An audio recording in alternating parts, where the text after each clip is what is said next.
on today's show, a sailing celebration that starts with local artists and their most unique effort to clean up our lakes. We explore a local park with a grand room for a view, plus a tasty recipe for your next catch.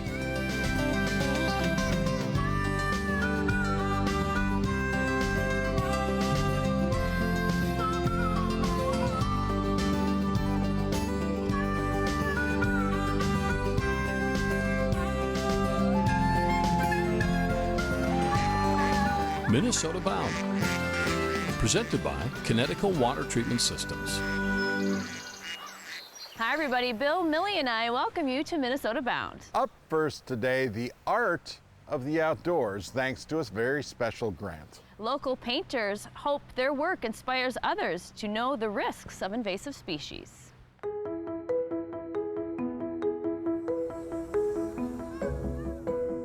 Lake life defines us, but our love inevitably led to change. Lakes, Minnesota, it's our culture.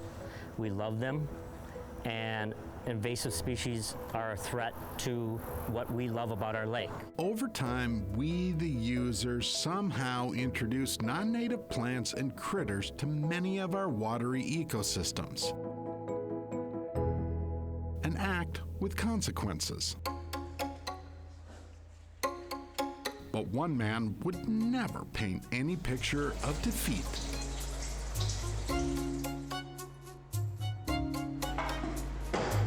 Gino Occo prefers to present hope in color.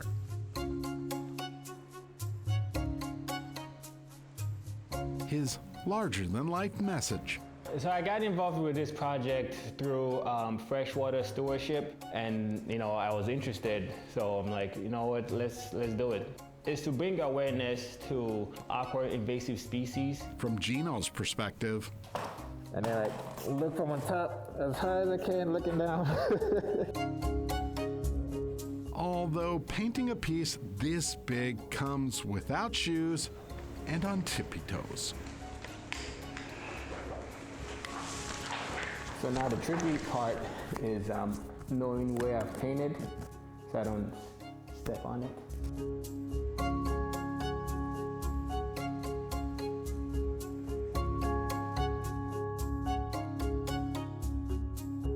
Now once I paint here, I can't go through here anymore. I have to go all the way around. This is pretty much 95% done.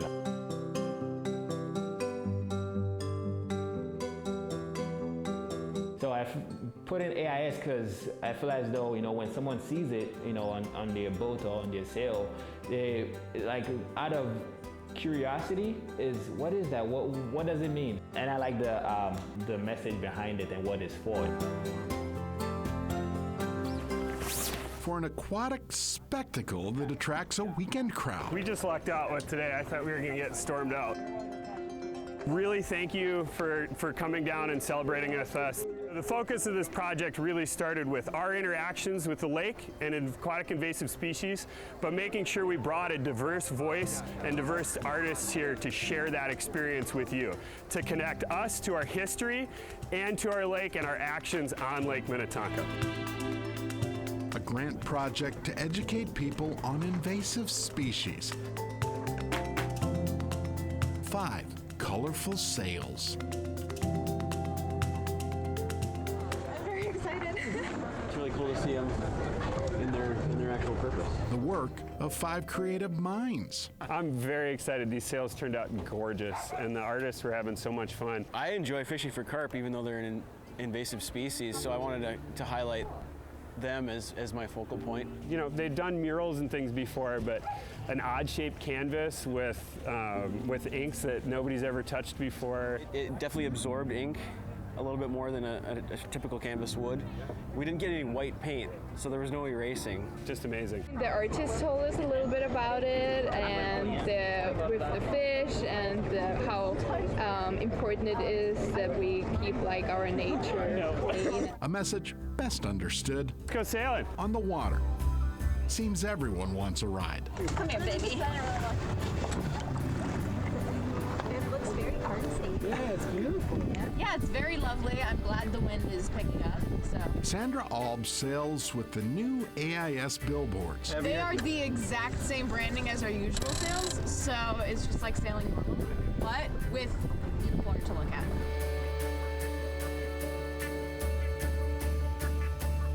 The art of a message inspired by nature's need for our help.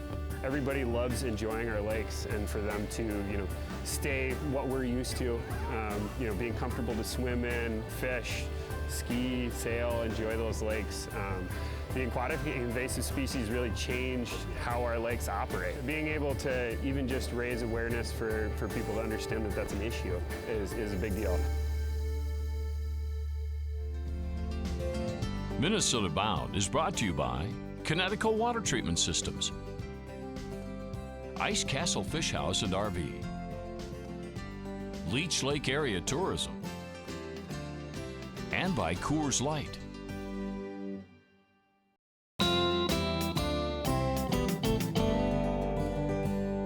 Up next, it's time to head to the Mississippi River, where we take a walk in the park, in a park named after a guy by the name of Louis des Bois de Frontenac. Frontenac State Park is in the transition zone between the prairies of the west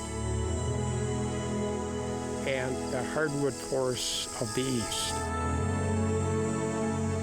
And because it's in this transition zone, there's a constant struggle between trees and prairie.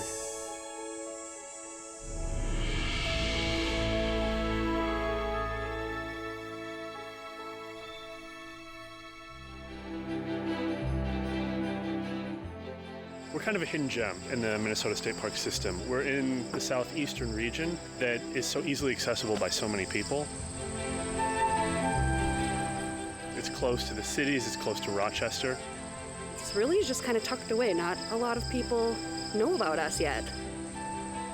I love that there's such a diverse habitat here for all the species of flora and fauna.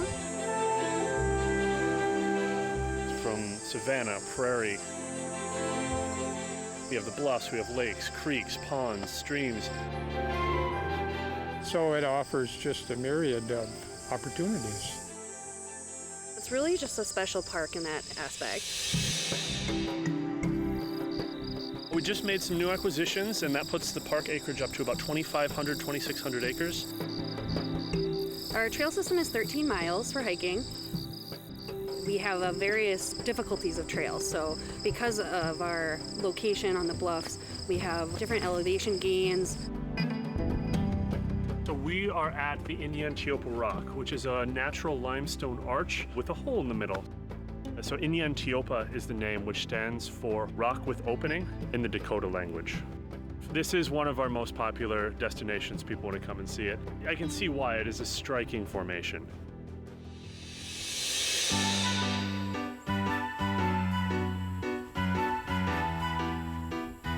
So this part of the park is our floodplain forest. You have a lot of diversity as far as the flora and the fauna here.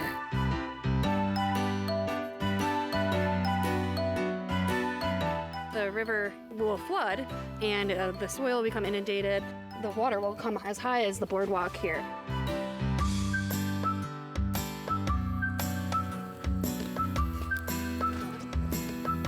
So we're at the end of the Sandpoint Trail. A lot of people come down here to check out the beach area. The end of the point is actually visible from the bluff overlook at the picnic area in the main part of the park.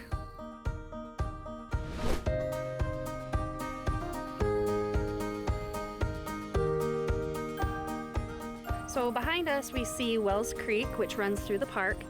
The creek is important not only because it brings fresh water to wildlife, it's also important geographically. Wells Creek carries sediments down from the hills that it runs through, and it carries it out to the river, creating that sand point that we were just on. Birding is really popular in this park. Over 260 species have been recorded in this park alone. We're along a migratory corridor along the Mississippi River.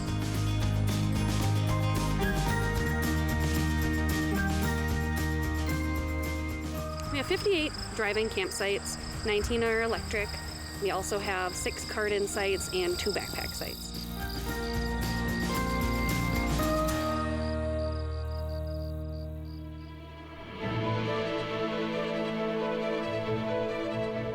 We are standing on top of Rattlesnake Bluff. So this is on the westernmost edge of the park.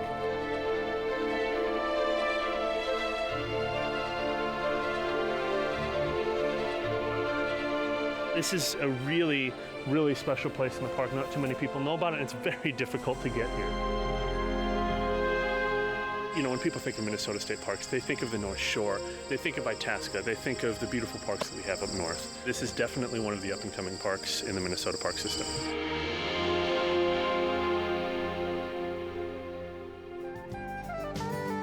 Closed captioning provided by Star Bank.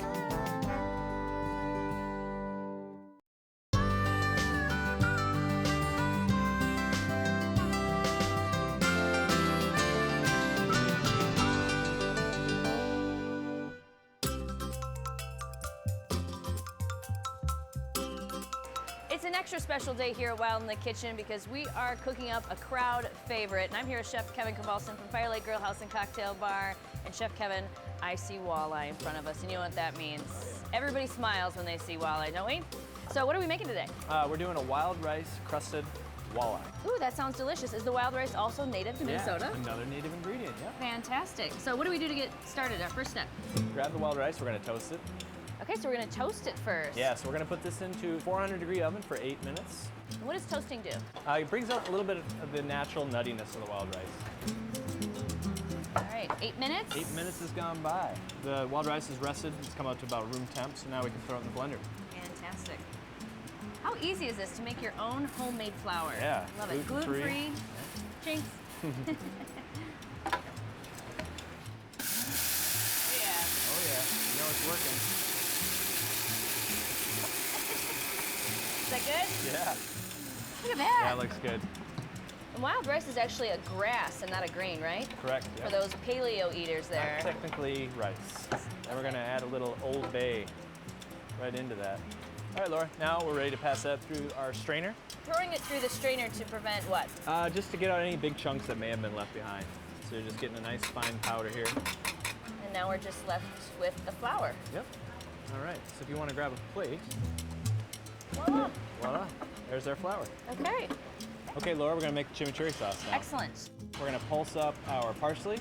Parsley. That's about a cup. This is about 3 tablespoons fresh oregano. Fresh oregano. About 1.5 tablespoons chopped garlic. Yeah, garlic, we love that. 2 teaspoons chili flake. 2 tablespoons red wine vinegar. And some olive oil. That is 3 tablespoons of olive oil. Oh, yeah.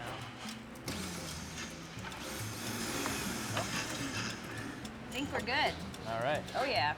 Now we are going to fillet the fish, or rather take the skin off. Take the skin off, and you were telling me that you prefer to use a what kind of knife? A little bit duller of a knife, yeah. It makes it easier because you're not going to cut right through the skin. Now we're ready to flour the fish. Homemade wild rice flour. Yeah, we're going to do both sides of the fish, so go ahead and just plop them right on there. Dust it. Look at that. All right. Now we're ready to go to our pan. So we want to lay the fish away from us. Perfect. So we don't splash ourselves. Always. Completely optional here, but you can throw in some butter. Chef Kevin, butter is never optional. We know this. So we're ready to plate, Laura. Sounds good. Mm-hmm. Now we're talking. Yeah. And if you want to take some of that chimichurri sauce that you made. Drizzle it on top? Yeah, drizzle it right on over. Generously, or? Yeah, a little bit, and then you can put a little on the side so you can dip it in. And then I've got a little salad here, watercress and fresh radish. All right, Chef Kevin, I'm going in for a taste. I can't tell you how excited I am about this one. So much flavor. So there you have it, ladies and gentlemen. Another easy gourmet shore lunch idea, just in time for walleye season. Nice job. Yeah, thank you. Straight ahead, a Minnesota-bound classic worthy of sore arms. Minnesota Bound is brought to you by Oreo cookies, and Ritz crackers. Mountain Dew. And by Totem Resorts, the premier destination for world-class fishing.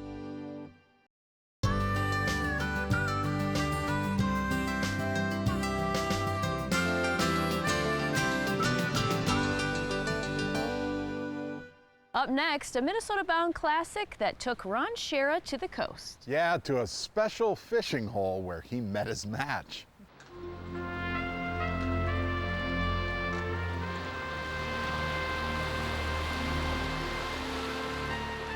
Striped bass. They call them rockfish out here, right? Right. We're just bouncing along the bottom here, and we're probably in about 50 feet of water now. They say good fishing is where you find it. If so, then here aboard The Therapy with Dr. Jim Wright, the good fishing that happens here is where you might least expect to find it. Hey, there we go. That's a striper. In timeless fashion, wherever stripers roam, anglers will go. All right. Meanwhile, Captain E.K. Morrison is at the helm as we hunt for stripers at the mouth of Chesapeake Bay. Hard to believe there's cars and trucks going underneath us here. But the amazing part of this fishing adventure is that we're here at all. When Captain John Smith landed in this area, before they came over here and even went up to Jamestown, they landed at First Landing, which was right here. They were right here in the mouth of the Lynnhaven River. And they said there were so many striped bass, they could literally walk across the little inlet here on the backs of these striped bass. So they've been popular for years and years and years. America, since the settlers landed here in 1607, has greatly changed, of course. We went off to war here and brought back old battleships to rest here. We built hotels on the beaches that once were empty and natural. Yet, the striped bass survives, along with those anglers who seek its company. Okay, we got a good mark right here. You want to drop them down? Now we'll put out about 100 yards of line. And we'll hope to bounce along real good here. For striped bass fishing, you'd have to go a long ways to find a better place to catch them day in, day out. You in a standoff there, Lee?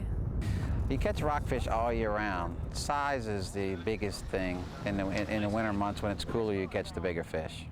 But you can catch them 12 months a year. 21. And anglers like Dr. Jim work to maintain their striper fishing by learning more about the fish. I like to be able to tag fish and see where they go, how fast they grow, things like this. And it's just exciting. It's just every day you go out there, you see something different. You learn something new. And fishing is a continuous learning experience. Stripers or rockfish seem to be adjusting to whatever changes America brings. It's one of the biggest fishing magnets in the world out there, 17 miles of bridge. 3,000 pile-ins, it's just tons of fish. Remember, there's 3 B's, okay, when you're going striped bass fishing. Birds, boats, and bridges, okay? Not necessarily in that order. Around bridges, that's structure, just like in freshwater. The boats, that tells you there's somebody out there doing something, but the birds tell you there's fish there. All followed by catching. A little power there, boy, a little power. Oh, here he's right here. He's coming. There we go. All right.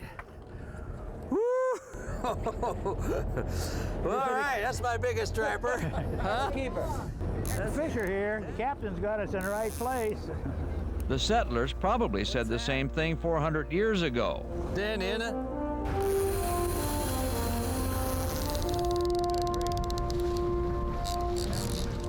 right. Yes, after 400 years, this is still the right place. The right place for all the right reasons. Huh? That's a good one. Oh, I'll take him, you bet. Fishing makes me live, okay? I'm 70 years young. I'm not 70 years old. I love to go out there every day. Maybe that explains why we sing America from sea to shining sea.